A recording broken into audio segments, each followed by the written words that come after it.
You spoke earlier about having a need for people who are leaders in this borough who have a clear understanding of the needs and diversity of our borough, have an understanding of the energy of all of the people of our borough, but specifically of the Bangladeshi community, who have witnessed the growth in prosperity and education attainment and entrepreneurship and success within the community, who are aware of the continuing problems of poverty and unemployment and low skills in large parts of the community, who are aware of the massive problems with housing and affordability, who are aware that although the BNP may have gone away, people still face discrimination and disadvantage because of their ethnic origin, but who are aware also that life has got more complicated than that in the last few years because town and society has become a lot more multi-layered in many ways. And I thought you were talking about the Labour Party because, in my view, the Labour Party may sometimes get carried away with one particular issue or another particular issue, but the Labour Party, if it's going to have value within town, it has to be the vehicle through which local people, particularly people who are needy, but not just people who are needy, people who believe in social justice can express themselves. And so I'm pleased to be a leader chosen by the party members in town for this election, but also to be part of a bigger team of people, including Sharia and Rachel and Sirijal and our other 19 Labour councillors and our candidate in Stepney Green Ward and our 2 Labour MPs and the bigger Labour family. And I think that sometimes when we talk about politics we get focused on a particular issue or a particular problem, but we should always remind ourselves that the fundamental reason why the Labour Party exists, and it's no accident the Labour Party was created to a large extent in the East End of London, is because it acts as an opportunity for people who have energy, ideas, ability, but don't have wealth and privilege traditionally. It provides an opportunity for them to achieve their success and their potential, to set up business, to achieve property ownership, to get their kids through a better education, to achieve justice in healthcare. And I think that battle is only part-way through. We live in more complicated times than we used to because we live in quite a prosperous country. We're still, I think we're what, the 9th most prosperous country in the world on GDP? I'm making that up, but it's something like that. We're pretty near the top of the most prosperous country in the world, and yet we have pretty massive inequality in this country. We have great inequalities in health. I used to work in the health political pressure group, and we need, it seems to me, as a Labour Party, to understand why we exist, and why we exist in a place like Tower Hamlets is to provide greater social justice and to deal with some of those challenges. The world we're in Tower Hamlets nowadays is far different from the one that was in even 20, 30 years ago, because the borough is changing very rapidly, because property is so much more expensive, because people are being squeezed out, but also because, if we take the example of the Bangladeshi community, the Bengalis in Tower Hamlets have achieved far greater success, status, a better toehold in society than they ever had before. And it seems to me the Labour Party should act as a vehicle for helping to improve that position. And we also, it seems to me, should be a place through which people from the Bangladeshi community, and from all sorts of other communities as well, but we're talking specifically about the Bengali community, people from that background achieve positions of leadership for the whole of our community. So Roshnara Ali happens to be a Bengali MP from the East End of London who's in Parliament. She's a British MP who's part of the Labour Party, who is there to represent people from across our community and society. So the Bengali people who've become doctors and surgeons and judges are there not just to judge fellow Bengalis and Bangladeshis, obviously, but they're there to be part of British society. So it's about people achieving positions of responsibility and leadership. And people like myself and people in the Labour Party in town believe very firmly, although we may all have different reasons or different definitions of what this precisely means, we believe in a multicultural society which is strengthened by the diversity of people within it. You asked about Look for Rahman. I think you mentioned Look for Rahman and what we might have discovered through that. And I think collectively in Tower Hamlets, Look for Rahman it's very, the lazy thing for a Labour Party member to do would be to say that Look for Rahman is the devil or something and that everything that's happened under him is terrible. It's not as simple as that. Look for Rahman was a creation of the Labour Party. A lot of what happened when he was mayor was not a million miles away from what a Labour council would have done. He was from a Labour background. But he lost his way, and I think he lost his way for a number of reasons. I think he chose some of his friends were chosen badly. some of the priorities that they wanted to pursue were chosen badly, and in the end that led to him carrying out actions which a judge has found to be unlawful, in some cases criminal, in some cases the judge has used the word corrupt. But I don't want to spend this election talking about Lutfur Rahman and that he's a bad guy and I'm a good guy and therefore you should vote for me. I just want to talk, I think, about the values which should unite us in Tower Hamlets. And the single greatest lesson out of what happened with Lutfur Rahman and the court case is that if we allow ourselves to be divided as a community in Tower Hamlets, then we'll be a lot weaker than if we work together. And there are so many examples of that. In the old days, we'd have an easy example which would say this is a working class borough where we must all work together because the evil Tories just down the road in Westminster are trying to defeat us and prevent us from having our rights. Nowadays, Tower Hamlets is a bit more complicated than that because we have a lot of middle class people in our borough as well. But again, I think people live in Tower Hamlets and they recognise what a special place it is. And we can only become a valuable special place if people work together. So it's a more complicated message than the old days where we would storm the barricades and say we demand social justice. Well, there's still a lot of that going on. This is much about us recognising that our greatest asset is our people, and our greatest hindrance is the division between our people in Tower Hamlets. I think we can achieve an awful lot if we have a leadership, going back to our 3 deputy mayors who are representative of, there are 2 genders in Tower Hamlets, and whoever the elected mayor is, he cannot be both a man and a woman at the same time. It's nice to think they could be, but it can't be done. They cannot be both a person from one community and another community at the same time. But if we have a collective leadership, then we can achieve that.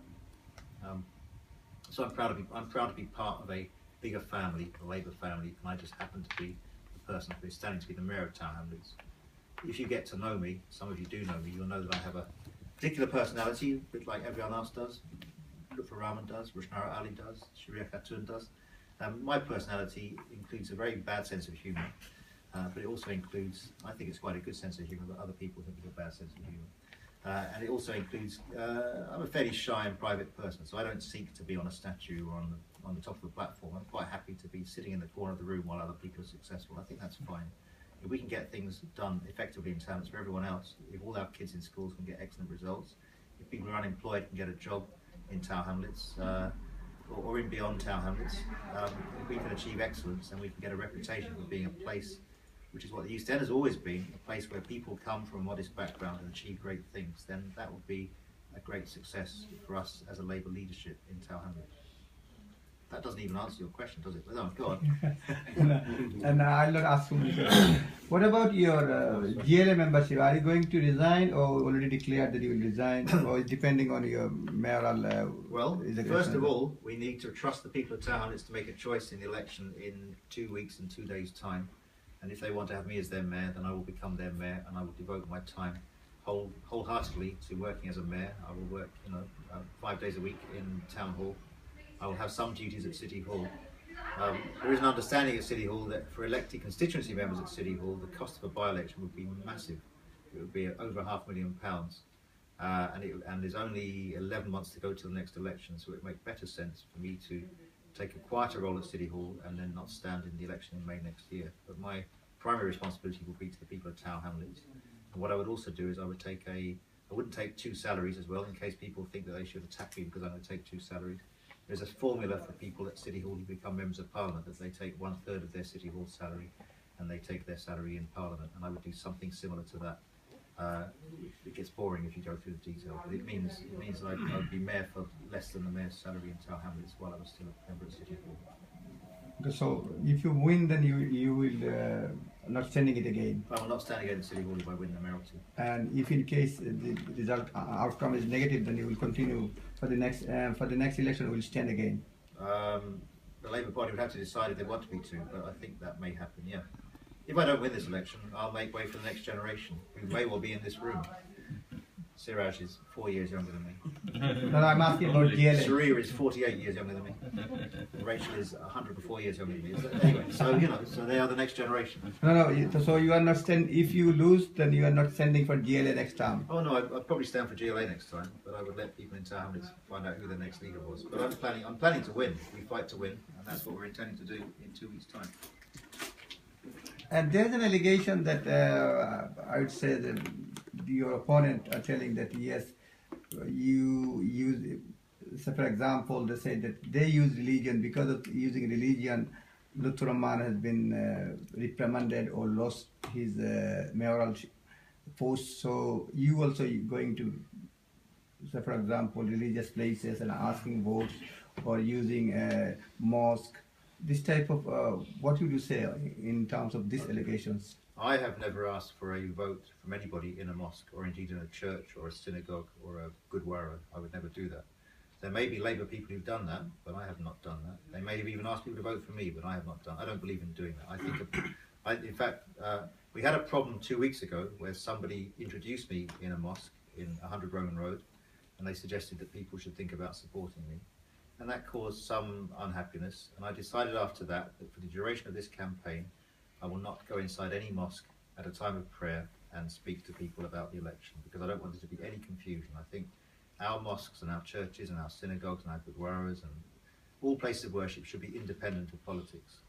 And I think one of the accusations about Lutfur Rahman, whether it's true or not, was that he used his relationships with the mosques in order to help strengthen his political position. I think that's improper, and I don't want there to be any uncertainty or accusation that I'm using connections with religious bodies to strengthen my position. I think people need to make a decision based on what they think is best for the borough, and we need to respect people's private worship as Muslims, as Christians, or whatever they are. What about your opinion regarding remaining 17 councillors from Tower Hamlets First? That many, Mr. Hussain, Admal Hussain has already filed a petition to the Electoral Commission regarding suspension of their or termination of their council office. Okay. I wasn't expecting a public interview. I'm very happy to answer these questions. Okay. Yeah, I carry on all night. So the answer to the question is that there are 17 former Tower Hamlets First councillors in Tower Hamlets Council Chamber, and they're all independent members now. If you read the judgment, the judge says that they were all elected as a result of a corrupt election, but that he had no power to do anything about that. Lutfur Rahman was the mayor until the moment the judge said he wasn't the mayor. It's not my decision that Lutfur Rahman is no longer the mayor. It's not my decision that those councillors are no longer councillors. That depends on the government or the courts. So not really my problem. It does worry me that people were elected in something that was considered to be improper, and I don't think we've heard the last of that. But until they are removed as councillors, they are councillors, and we will respect their rights as councillors. Thank you. Any message to the Tower Hamlets people through Bangla Post you want to say regarding their voting rights? Okay, well, people's voting rights are very precious, they're very important, they're very private. People need to think very hard about what's in the interest of themselves and their families and the borough. I think that the Labour Party has a very proud record of standing up for all the people of Tower Hamlets. I think also that everyone in Tower Hamlets is strengthened by being part of a single community in which we respect the different strands of background of people. And I think that under Lutfur Rahman we lost our way and that we became divided, and that I'm offering leadership which will pull people together. That's represented by the collective leadership that we're talking about at the Town Hall with 3 deputy mayors. It's also represented by the fact that the Labour Party is a party which reaches across all communities in Tower Hamlets. So I think people need to think hard. You know, if you're bringing up a family in Tower Hamlets, do you want your family, whatever your background, to be part of mainstream British life, or do you want to run the risk of getting into a dead end? You know, if there was a white Cockney party in Tower Hamlets which was telling people that they should only support their old way of life, then that would probably be seen as a dead end. And I think in the same way we need to be very careful about our politics in this country. Thank you. I think anyone can ask question or anything. Shiraz bhai, you can tell. Well, maybe Shiraz and Rachel and Sharia can provide. Maybe Maybe they can provide the antidote to what I've just said, and they can give far greater wisdom to it.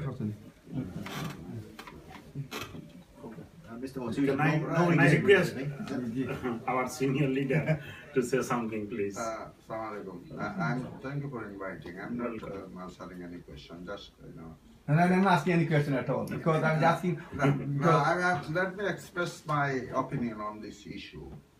Some of the things Mafizur Rahman Sahab said, actually, I have lurking in my mind. I share wholeheartedly with him that I've been very concerned about